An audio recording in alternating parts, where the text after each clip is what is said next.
अलिबाग येथील गोकुळेश्वर स्टॉप परिसरात 28 एप्रिल रोजी रात्री 8:45च्या सुमारास एका मद्यधुंद कार चालकाने घडवून आणलेल्या भीषण अपघातात 3 जण गंभीर जखमी झाले आहेत. या अपघाताला कारणीभूत ठरलेला चालक अलिबाग पोलीस दलातील कर्मचारी असल्याचे निष्पन्न झाले असून अपघातानंतर तो घटनास्थळावरून फरार झालाय. मिळालेल्या माहितीनुसार मयंक हसमुख काराणी हे आपल्या पिकअप वाहनाने जात असताना गोकुळेश्वर स्टॉपजवळ समोरून येणाऱ्या मारुती वॅगन आर कारने त्यांच्या वाहनाला जोरदार धडक दिली. ही कार चुकीच्या बाजूने आणि अत्यंत वेगात येत होती.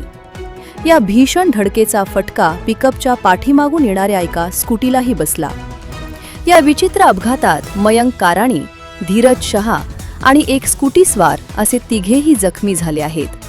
अपघाताला कारणीभूत ठरलेला कार चालक संजय रमेश जगताप हा पोलीस कर्मचारी असून तो पूर्णपणे मद्यधुंद अवस्थेत गाडी चालवत असल्याचे प्रत्यक्षदर्शींनी सांगितले. अपघाताची माहिती मिळताच अलिबाग पोलिसांनी घटनास्थळी धाव घेत तपास सुरू केलाय. या प्रकरणी गुन्हा दाखल करण्यात आला असून फरार आरोपी संजय जगताप याचा शोध पोलीस घेत आहेत.